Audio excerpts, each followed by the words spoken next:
నూతన రాజ్యానికి వెళ్ళినప్పుడు ఆ నూతన దేశంలో నూతన రాజ్యంలో సంతృప్తిగా, సంతోషంగా, సమాధానంతో ఆ రాజ్యంలో ఉన్నటువంటి సదుపాయాలన్నీ అనుభవించాలంటే ఆ రాజ్యం ఏ విధంగా పనిచేస్తుంది, ఆ రాజ్యాంగం ఏంటి, ఆ చట్టం ఏంటి, న్యాయ విధానం ఏంటి, ఇవన్నీ తెలుసుకుని దాని ప్రకారంగా జీవించినప్పుడే ఆ రాజ్యంలో ఉన్నటువంటి నూతనమైనటువంటి అంశాలు, నేను నూతనమైనటువంటి అంశాలే కాదు, ఆ విధానాన్ని బట్టి నేను దీవించబడి ఆశీర్వదించబడి వారి యొక్క కాపుదల్లో నేను బ్రతకగలను.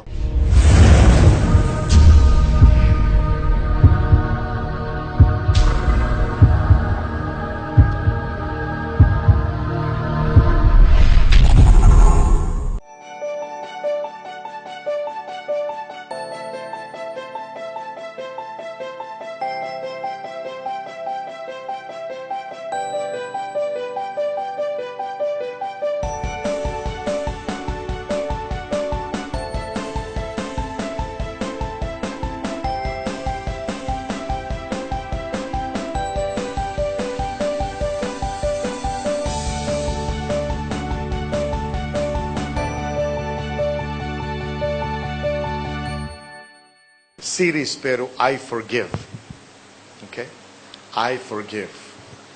దాంట్లో ఉన్న సెక్షన్ ఏంటంటే ద పాయిజన్ ఆఫ్ అన్ఫర్గివ్నెస్, క్షమించలేని గుణం యొక్క విషము. ఓకే, క్షమించరాని తనం ఒక విషము లాంటిది. ఆ అంశం గురించి కొద్దిసేపు ధ్యానిద్దాం. లూకా సువార్త 6వ అధ్యాయం చూసిన, మత్తయి సువార్త 5వ అధ్యాయం చదివిన, యేసయ్య అక్కడ దేవుని రాజ్యంలో నివసించే విధానం గురించి మాట్లాడుతూ ఉన్నాడు. దేవుని బిడ్డలు, దేవుని రాజ్య నివాసులు ఏ విధంగా జీవించాలి అనే అంశం గురించి బోధిస్తూ వచ్చారు. గమనించండి, ఒక వ్యక్తి తిరిగి జన్మించిన తరువాత ఆ వ్యక్తి యొక్క స్థానం మారిపోతుంది. కొలస్సీలకు రాసిన పత్రిక 1వ అధ్యాయం 13వ వచనం ప్రకారం ఆయన He has translated us from the kingdom of darkness into the kingdom of His dear Son, King our Lord Jesus Christ. ఆయన మనలను అంధకార సంబంధమైన అధికారము లో నుండి విడుదల చేసి తాను ప్రేమించిన తన కుమారుని యొక్క రాజ్య నివాసులుగా చేశాను. చూశారా, అంధకార రాజ్యం నుంచి విడిపించి తన కుమారుడైన యేసయ్య రాజ్యంలో నివాసులుగా చేశాడు. అంటే ఏమైంది, మనము ఒక రాజ్యం నుంచి ఇంకో రాజ్యానికి వెళ్ళాము. రాజ్యాలు మారినప్పుడు పౌరసత్వం మారుతుంది. అవునండి, అవునంటే ఆమెనండి. పౌరసత్వం మారినప్పుడు నూతన రాజ్యానికి వెళ్ళినప్పుడు ఆ నూతన దేశంలో నూతన రాజ్యంలో సంతృప్తిగా, సంతోషంగా, సమాధానంతో ఆ రాజ్యంలో ఉన్నటువంటి సదుపాయాలన్నీ అనుభవించాలంటే ఆ రాజ్యం ఏ విధంగా పనిచేస్తుంది, ఆ రాజ్యాంగం ఏంటి, ఆ చట్టం ఏంటి, న్యాయ విధానం ఏంటి, ఇవన్నీ తెలుసుకొని దాని ప్రకారంగా జీవించినప్పుడే ఆ రాజ్యంలో ఉన్నటువంటి నూతనమైనటువంటి అంశాలు, నేను నూతనమైనటువంటి అంశాలే కాదు, ఆ విధానాలని బట్టి నేను దీవించబడి ఆశీర్వదించబడి వారి యొక్క కాపుదల్లో నేను బ్రతకగలను. అర్థమైన వారు హల్లెలూయా అనండి. కానీ ఈ నూతన రాజ్యానికి వెళ్ళిన తర్వాత కూడా నువ్వు ఏ రాజ్యం నుంచి వచ్చో ఆ రాజ్య విధానంలోనే నేను ఇక్కడ బ్రతుకుతాను అంటే ఏమవుద్ది, నువ్వు నిజంగా ఈ నూతన రాజ్యంలో ఉన్నటువంటి ఆ యొక్క సదుపాయాల్ని, వారు అనుగ్రహించేటువంటి దీవెన కానీ అవన్నీ నువ్వు అనుభవించలేని స్థితిలో ఉండి తప్పు మార్గంలో వీరి ప్రకారంగా నువ్వు తప్పులో నడుస్తున్నావు. గతములో జీవించిన విధానంలో అక్కడ తప్పు లేదు, కానీ ఇక్కడ తప్పు చేసినట్టే దాన్ని శిక్షిస్తాం. కాబట్టి నీవు ఎప్పుడైతే దేవుని రాజ్యంలోకి వచ్చావో ఇప్పుడు నువ్వు నేర్చుకోవాల్సిందేంటి, నువ్వు నిజంగా దేవుని యొక్క రాజ్యంలో ఉన్నటువంటి ఆ దీవెన, ఆ యొక్క ఆశీర్వాదము, ఆ యొక్క కాపుదల, ఆ సంతృప్తిలో నువ్వు బ్రతకాలంటే ఈ రాజ్యం యొక్క విధానం ఏంటి, ఈ రాజ్యం యొక్క రాజ్యాంగం ఏంటి, ఈ రాజ్యంలో ఏ విధంగా జీవిస్తే నేను దీవించబడగలను అనేది నేర్చుకుని దాని ప్రకారంగా జీవించినప్పుడే నువ్వు ఆశీర్వదించబడగలవు. ఆమేన్. కానీ అనేక మంది క్రైస్తవులు, అనేక మంది క్రీస్తు నమ్ముకున్న బిడ్డలు కూడా అది నేర్చుకోవడానికి కానీ తెలుసుకోవడానికి కానీ సమయం గడపరు. అందుకే దేవుని వాక్యములో ఏముంది? నా జనులు జ్ఞానము లేని వారై. చూసారా, మనము దేవుని నమ్ముకున్నామంటాం కానీ మన పాత ఆచార ప్రకారమే నడుస్తాం. లేకపోతే మనం దేవుని నమ్ముకున్నామంటాం కానీ మన ఏ కుల గోత్రాల్లో పెరిగామో వాటి ఆలోచన ప్రకారంగా విధానంలో జీవిస్తాం. అందుకే తిరిగి జన్మించిన బంధించబడిన జీవితంలోనే జీవిస్తూ ఉంటాం. కానీ నిజమైన సంతృప్తి, నిజమైన సంతోషము అనుభవించలేకుండా అనేక మంది క్రైస్తవులు సతమతం అవుతూ ఉన్నారు. కాబట్టి జనులారా వినండి. అందుకే పౌలు గారు ఏమన్నారు? రోమీలకు రాసిన పత్రిక 12వ అధ్యాయం 2వ వచనంలో తిరిగి జన్మించిన తర్వాత మన మనస్సు రూపాంతరము చెందాలంట. ఏ విధంగా రూపాంతరం చెందుతుంది? తన వాక్యము ద్వారా రూపాంతరం చెందుతాం. ఆమేన్. కాబట్టి మనం తెలుసుకోవాల్సింది ఏంటంటే, మనము దీవించబడి ఆశీర్వదించబడి ఈ ఆనందములో, ఈ సంతోషములో దేవుడు అనుగ్రహించేన్ని మనం అనుభవించాలంటే ఈ వాక్యము మనం పుట్టి పెరిగిన వాతావరణం, లేకపోతే మనం ఎదిగినటువంటి కల్చర్, అంటే సంస్కృతి ఇవన్నీ మంచి అవ్వచ్చు, చెడు కాదు. కానీ ఇక్కడ పనికిరావు. హల్లెలూయా. అవి చెడ్డయని మనం అక్కడ పనిచేసే, అవి ఇక్కడ పనిచేయవు. అవి తెచ్చి, అందుకే తిరిగి జన్మించిన తర్వాత నువ్వు ఏ కులస్తుడో మర్చిపోవాలి. హల్లెలూయా. యేసు క్రీస్తులో కులము లేదు, మతము లేదు. నూతన రాజ్య పౌరుడు అయ్యావు. ఆమేన్. ఆమేన్. నువ్వు ఇంకా కులమును ఆలోచిస్తే ఆ పద్ధతిలో జీవిస్తున్నావు కాబట్టి ఈ రాజ్యంలో నువ్వు నిజమైన సంతోషాన్ని నువ్వు అనుభవించలేవు, నిజమైన దీవెనను అనుభవించలేవు, నిజమైన ఆశీర్వాదాన్ని నువ్వు అనుభవించలేవు. ఆమేన్. హల్లెలూయా. నేను తిరిగి జన్మించానని, కానీ నేను బ్రాహ్మణుడు అంటు. తిరిగి జన్మించిన బ్రాహ్మణుడు, తిరిగి జన్మించిన క్రీస్తు బిడ్డ ఉంటాడు. హల్లెలూయా. హల్లెలూయా. హల్లెలూయా. నువ్వు ఏమయ్యావని మర్చిపోవాలి. నేను తిరిగి జన్మించిన ముస్లిం అండి. ముస్లిం ఇంతకు ముందు, ఇప్పుడు నువ్వు క్రీస్తు బిడ్డవి. ఇప్పుడు అదంతా మర్చిపో.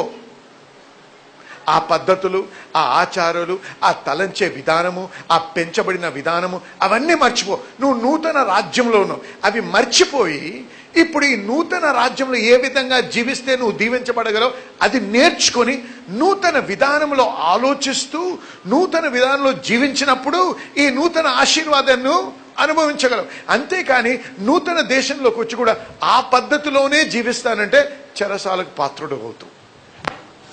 హల్లెలూయా. హల్లెలూయా. సింపుల్ ఉదాహరణ మీకు ఇచ్చాను.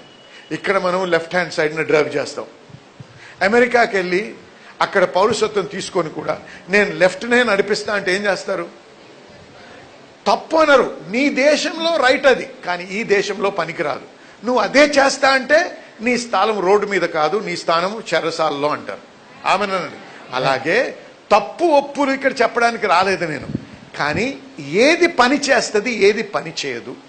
జ్ఞానం ఉన్నవారు ఏం చేస్తారు? పనికిరాంది వదిలేసి పని చేసేది పట్టుకుంటారు. మీరందరూ జ్ఞానవంతులు అనుకుంటున్నాను నేను. ఆమేన్. హల్లెలూయా. ఆమేన్. అయితే లూకా సువార్త 6వ అధ్యాయంకి వెళ్ళినట్టయితే 37వ వచనం చూద్దాం. ఇక్కడ కొన్ని విషయాలు ఏమన్నాను? 5వ అధ్యాయం మత్తయి సువార్తలో, లూకా సువార్త 6లో యేసయ్య ఏ విధానంలో జీవించాలో నూతన రాజ్యంలో అనేది చెప్తున్నాడని. ఈ నూతన రాజ్యంలో నువ్వు క్షమిస్తేనే నువ్వు క్షమించబడతావు. ఆమేన్. అర్థమైందా మీకు? గతంలో అలా బ్రతకలేదు. లోకంలో బ్రతికినప్పుడు ఎవడన్నా నీకు తప్పు చేసినట్టయితే, నీకు హాని చేసినట్టయితే పగ తీర్చుకోవడం నీ వశమైంది.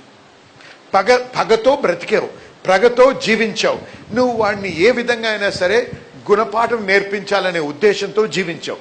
కానీ ఈ నూతన రాజ్యంలో యేసయ్య బోధిస్తూ, నువ్వు నా బిడ్డవైతే, నీవు ఈ దేశం యొక్క పౌరుడు అయితే నువ్వు క్షమిస్తే క్షమించబడతావు. ఆమేన్. అలాగే మరి ఇంకొక స్థలంలో దేవుని యేసయ్య శిష్యులు వచ్చి, యేసయ్య మాకు ప్రార్థన నేర్పించు అన్నారు. ప్రార్థన నేర్పించు అంటే మనం ఇప్పుడు లార్డ్స్ ప్రేయర్ అంటాం ఇంగ్లీష్లో. అది చదివినట్టయితే దానిలో ఒక భాగం చూడండి, నేను నేర్పించాడు. లూకా సువార్త 11వ అధ్యాయం 4వ వచనం. మేము మాకచ్చి ఉన్న ప్రతి వానిని క్షమించుచున్నాము గనుక, మాకు అచ్చి ఉన్న ప్రతి వానిని క్షమించుచున్నాము గనుక మా పాపములను క్షమించుము. మా పాపములు క్షమించుము. చూసారా, దేవుడు యేసయ్య నేర్పించుచున్న ప్రార్థనలో కూడా ఏమన్నాడు? నేను క్షమిస్తున్న ప్రకారంగా నన్ను క్షమించు ప్రభువా. కాబట్టి మనం తెలుసుకోవాల్సింది ఏంటంటే, క్షమించుట అనేది ఒక ఆజ్ఞ. నీవు నిర్ణయం తీసుకోవడానికి ఆడిని క్షమిస్తాను వీడిని క్షమించను అని నిర్ణయం తీసుకోవడానికి ఏమాత్రము హక్కు లేదు ఈ దేశంలో, ఈ రాజ్యములో. అర్థమైన వారు ఆమేనండి. కాబట్టి నీకు ఎంత హాని జరిగినా, ఎంత హాని చేసిన ఆ వ్యక్తి ఎటువంటి విధానంలో నీకు గాయపరిచిన, దేవుడు నీ నుంచి కోరేది, నీకు ఆజ్ఞ ఇచ్చుచున్నది ఏంటంటే, ఈ రాజ్యంలో నువ్వు పౌరుడు అయినట్టయితే ఆ వ్యక్తిని నువ్వు క్షమిస్తేనే నువ్వు క్షమించబడతావు. ఆమెను చెప్పండి. అనేక మంది దేవుని నమ్ముకున్న బిడ్డలు కూడా రకరకాలైనటువంటి జబ్బులతో కష్టాల్లో ఉన్నారు, జబ్బులతో బాధపడుతున్నారు. ఎందుకో తెలుసా? ఈ యొక్క బిటర్నెస్ అంటే ద్వేషము, కక్ష, పగ, క్షమించరాని తనము అనే విషము వలన వారి హృదయములో, వారి మనసులో ఉన్నటువంటి ఆ క్షమించరాని తనం అనే విషము, కక్ష, పగ ఇవి పెట్టుకోవడం ద్వారా నిద్రపోలేరు. వాటి వలన వచ్చే జబ్బులు అనేకం. అర్థమైన వారు హల్లెలూయా చెప్పండి. హల్లెలూయా. మత్తయి సువార్త 18వ అధ్యాయం 23 నుంచి 35 వరకు చదువుకుందాం మెల్లిగా. కావున పరలోక రాజ్యము ఇక్కడ జాగ్రత్త. కావున పరలోక రాజ్యము తన దాసుల యొద్ద లెక్క చూచుకొను గోరిన యొక్క రాజును పోలి ఉన్నది. చూడండి, ఆగండి. కావున పరలోక రాజ్యము తన దాసుల యొద్ద లెక్క చూచుకొను గోరిన ఒక రాజును పోలి ఉన్నది. చూసారా ఏం చేస్తున్నాడు ఇక్కడ? ఇది ఒక పారబుల్ అంటే ఉపమానం వాడుతున్నాడు యేసయ్య. అయితే ఇది ఎక్కడ జరుగుతుంది అన్నాడు? పరలోక రాజ్యం అంటే దేవుని రాజ్యంలో ఈ విధానంగా జరుగుతుందని తెలియపరచాడు. వింటున్నారు కదా అందరూ? ఆమె చెప్పండి. దేవుని రాజ్యంలో ఇలా పని జరుగుతుంది, దేవుని రాజ్య విధానం ఇది అని చూపిస్తున్నాడు. చదువుతాం. అతడు లెక్క చూచుకొన మొదలు పెట్టినప్పుడు అతనికి 10,000 తలాంతులు అచ్చియున్న ఒకడు అతని యొద్దకు తేబడెను. అప్పుడు అతని లెక్కలు చూసుకునేటప్పుడు ఒకరిని పట్టుకొచ్చారు. అతనికి ఎంత అప్పు ఉందండి? 10,000 తలాంతులు అనండి అని చదివేస్తాం మనం. 10,000 తలాంతులు అంటే 10,000 రూపాయలు అనుకున్నాం. కాదు, 10,000 తలాంతులు అంటే న్యూ లివింగ్ టెస్టిమెంట్ అనే ఇంగ్లీష్ వర్జన్ ఉంది. ఆ వర్జన్లో మిలియన్స్ ఆఫ్ డాలర్స్ ఉంది దాని విలువ. మిలియన్స్ అంటే 1 మిలియన్ అంటే 10 లక్షలు అండి. అంటే అనేక లక్షల డాలర్ల అప్పు ఉంది వీడికి. ఇంకొక దగ్గర చూసినట్టయితే, ఇంకో డిక్షనరీలో చూసినట్టయితే 10,000 తలాంతుల బంగారం అంటే $20 మిలియన్. 10,000 వెండి తలాంతులైతే $10 మిలియన్ విలువ. ఇంత అప్పు ఉంది వీడికి. ఇంత అప్పు ఉన్నప్పుడు వచ్చాడు ఆ వ్యక్తి. చదువు. అప్పు తీర్చుటకు వాని యొద్ద ఏమీ లేనందున వాని యజమానుడు వాని భార్యను పిల్లలను వానికి కలిగిన యావత్తును అమ్మి అప్పు తీర్చవలని ఆజ్ఞాపించను.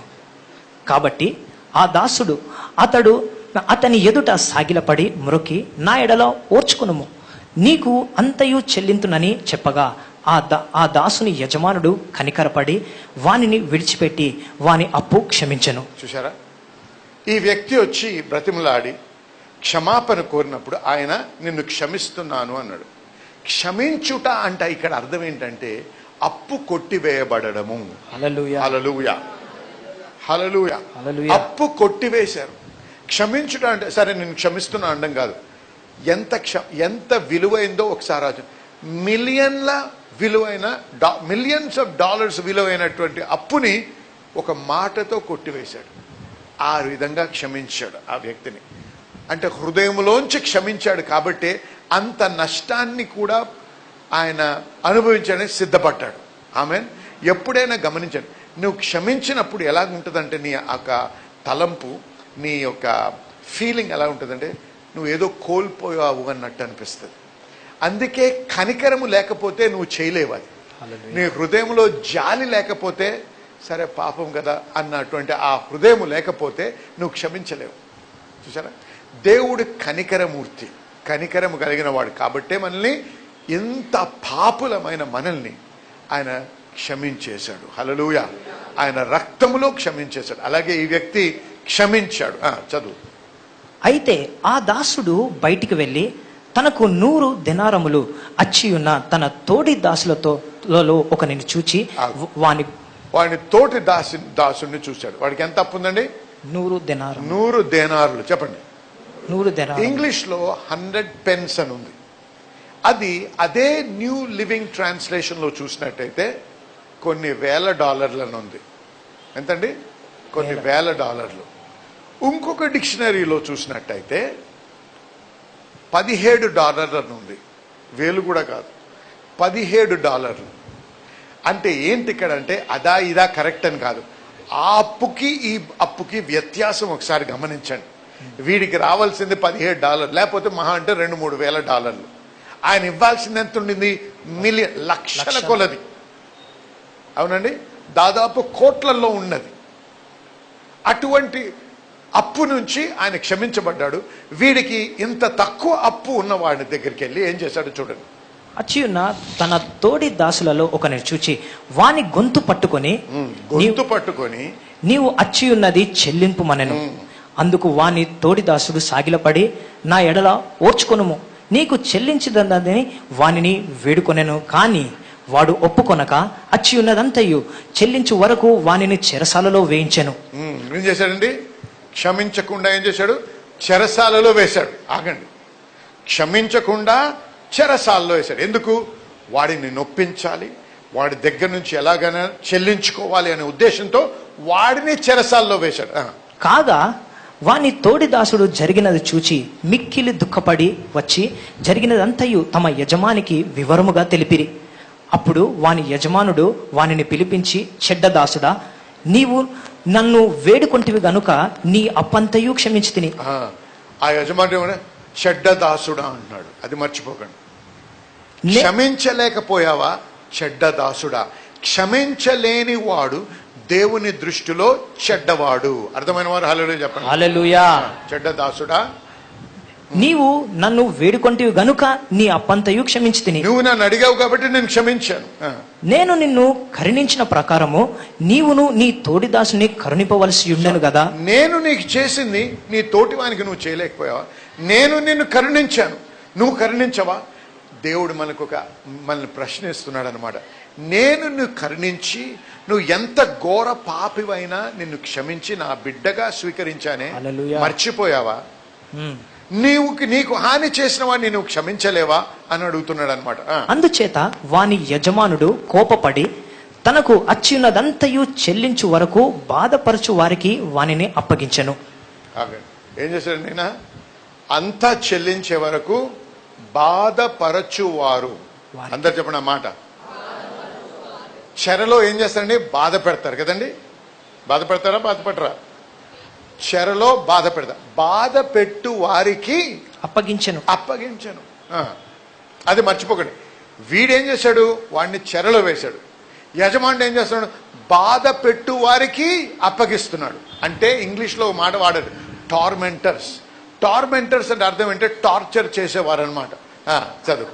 మీలో ప్రతివాడును తన సహోదరుని హృదయం పూర్వకముగా క్షమింపని ఎడల. మీలో ప్రతివాడును తన సహోదరుని హృదయపూర్వకముగా క్షమింపని ఎడల నా పరలోకపు తండ్రియు ఆ ప్రకారమే మీ ఎడల చేయునను. అంటే ఏమన్నాడంటే, విను, నీవు క్షమించకపోతే నా పరలోకపు తండ్రి ఆ యజమానుడు ఏం చేశాడో అదే చేయను. ఏం చేస్తాడంట? బాధ పెట్టు వారి హస్తాలకు అప్పచెప్తాడంట దేవుడు. చూసారా? అర్థమైన వారు ఆమేన్ చెప్పండి ఒకసారి. ఆమేన్. బాధ పెట్టు వారి హస్తాలకి అప్పచెప్తాడంట. ఆలోచించాడు ఒకసారి. నిన్ను హాని చేసిన వాడి గురించి అదే ఆలోచన నీ మనసులో తిరుగుతూ ఉంటే అది ఎంత బాధకరంగా ఉండి ఎంతగా బాధిస్తుందంటే, వేధిస్తుందంటే రాత్రి నిద్రపోలేవు. ధ్యాసంతా దాని మీదే ఉంటుంది, నీ బాధ మీద. నీకు హాని చేసిన వాడు ఎవరొచ్చి మాట్లాడినా వారి గురించే మాట్లాడుతావు. నోరెప్పితే ఆ హాని గురించే మాట్లాడుతావు, నీ నొప్పి గురించే చెప్తావు. నిద్రపోగలవా? తిన్నది వంట పట్టదు. బాగా తింటున్నాడండి, బరువు ఎత్తే ఎక్కటం లేదు. ఆమెన్. ఎందుకు? స్ట్రెస్. ఇంగ్లీష్లో ఇప్పుడు మనం వాడే మాట చూసారా? ఈ రోజుల్లో ఏమంటున్నారంటే ఎక్కువ అనేక రకాలైనటువంటి జబ్బులు స్ట్రెస్ రిలేటెడ్ అంట. అది నేను చెప్పేది కరెక్టా అండి? Most sicknesses today are stress related. ఈ క్షమించరాని తనము అనేటువంటి గుణము ఈ స్ట్రెస్ లెవెల్స్ని పెంచుతుంది. ఎందుకంటే ఆ ఒత్తిడి నిద్రపోనివ్వదు, తిననివ్వదు, సంతోషింపనివ్వదు, జీవితంలో సుఖముగా ఆనందంగా బ్రతకనివ్వదు. ఎప్పుడు కూడా అదే తలంపుండి ఏం చేస్తుందంటే కక్షను కలిగిస్తూ ఉంటుంది, పగని పెంచుతూ ఉంటుంది. ఏ విధంగా అయినా సరే నేను వాడికి ప్రతీకారం జరిగించాలి, వాడికి హాని జరిగితేనే నాకు సంతోషం, నేను చేయలేకపోతే ఎవరితో నన్ను చేయించాలి, లేకపోతే అది జరిగే వరకు నేను ఎదురు చూడాలి. అర్థమైన వారు హల్లెలూయా చెప్పండి. హల్లెలూయా. అదేంటో తెలుసా? బాధ పెట్టు వారికి అప్పజెప్పబడ్డం. ఆమె చెప్పండి. కాబట్టి మనం ఏం నేర్చుకున్నాం?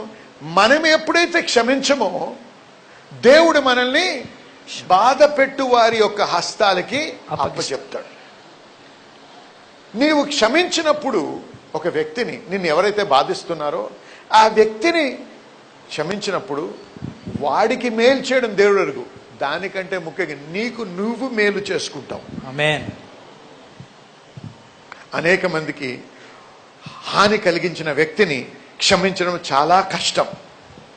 ఎందుకంటే అన్యాయంగా అనిపిస్తుంది. వాడు నన్ను బాధ పెడితే వాడికి ఏమీ నొప్పి లేకుండా నేను వాడిని క్షమించేయాలా? సహజమే కదండి అలాగ ఆలోచించడం. మానవ నేచర్ అది, అంటే స్వభావం అది. అరే వాడు నొప్పి కలిగిస్తాడు, వాడికి ఏమీ నొప్పి లేకుండా నేను క్షమించేయాలా? ఎంత కష్టం అది! నా ఒకరికైనా కష్టం, మీ అందరికి కూడా నా కష్టం కదండి, చాలా కష్టం. కానీ చాలా కష్టమని చేయకుండా ఉండలేము. ఎందుకంటే ఈ రాజ్యంలో బ్రతకాలంటే మంచిగా క్షమించాలి, అంతే, తప్పదు. హల్లెలూయా, హల్లెలూయా, హల్లెలూయా. చూసారా? ఎంత నొప్పి అయినా సరే అది మనం క్షమించడం నేర్చుకోవాలి. నిజంగా చెప్పాలంటే క్షమించినప్పుడు నీకు నువ్వు మేలు చేసుకుంటున్నావు. I don't know if you're a believer or not. If you're a believer, you have a name that is above every other name. Whatever the devil stole from Adam through deception, Jesus got it back with a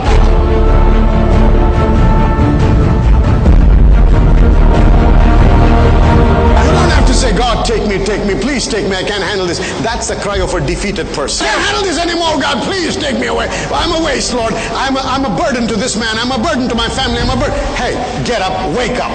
If you're still alive, that means God thinks you're valuable and God needs you here. You better wake up and find out why you're still alive and do something for God's glory rather than sit in a corner and cry and say, take me, Lord. Don't be a friend of the devil. Be a child of God who lives in victory. Somebody shout amen.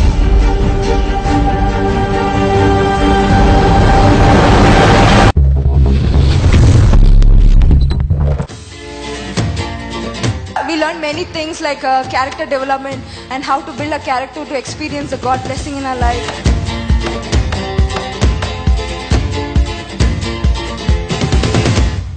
Really blessed to be part of this Dominion International Bible College because, friends, every class was a class of full of revelation.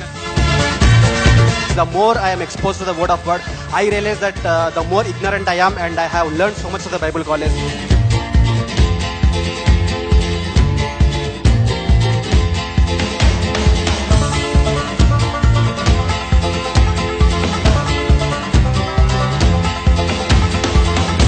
The Bible says, study the word to show yourself approved. Just coming to church, you can't learn much. That actually you need to learn to build your life in God.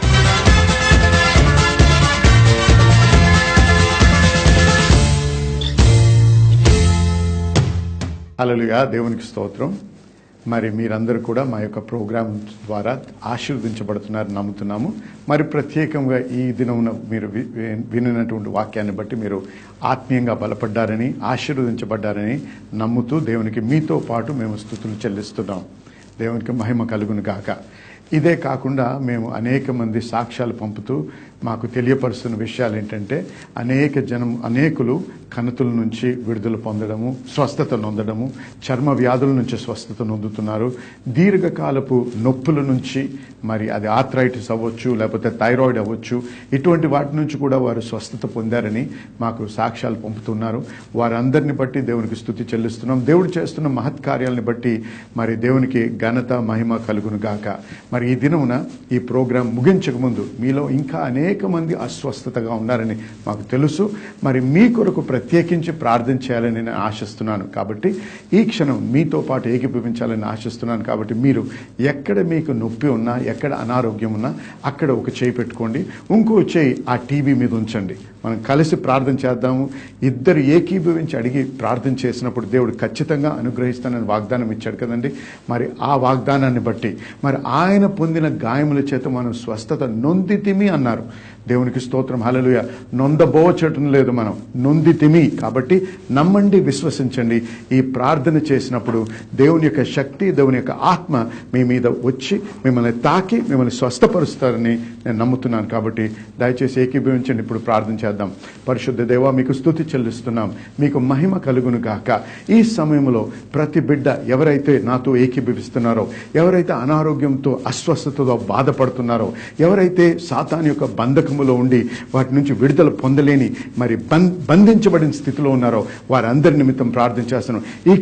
ఈ సమయంలో ప్రభా యేసు నామములో ప్రతి విధమైన అనారోగ్యాన్ని, నొప్పులను, చర్మ వ్యాధులను, మరి ఆర్థరైటిస్ని, థైరాయిడ్ని, రకరకాలైన బాధల నుంచి విడుదల కలుగును గాక అని యేసు నామములో ఆజ్ఞాపిస్తున్నాం ప్రభా. ఎందుకంటే మీరు ఇచ్చిన వాగ్దానాన్ని బట్టి, మీ వాక్యాన్ని ఆధారపడి ప్రభా మీకు స్తుతి చెల్లిస్తున్నాం. మీ వాక్యమును బట్టి, మీరు పొందిన గాయములను బట్టి ప్రభా మీ బిడ్డలు ఈ క్షణమే స్వస్థత నొంది తీరి ప్రభా. కాబట్టి మీకు స్తుతి చెల్లిస్తున్నాం. మీకే మహిమ కలుగును గాక. మీకు స్తోత్రం, హల్లెలూయా. ఏకీభవించిన వారందరూ కూడా నాతో పాటు ఆమేన్ చెప్పండి.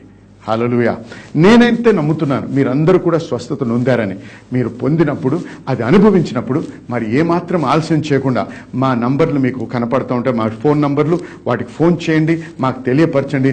మీతో పాటు మేము కలిసి దేవుణ్ణి స్తుతించడానికి మాకు మంచి అవకాశాన్ని కలిగించండి. మీకు దేవునికి స్తోత్రము, మహిమ కలుగును గాక. మళ్ళీ మనం తిరిగి మీతో ప్రార్థన చేయడానికి మరొకసారి దేవుడు తరుణం ఇచ్చినప్పుడు ఖచ్చితంగా చేద్దాం. దేవునికి మహిమ కలుగును గాక. ఆమేన్.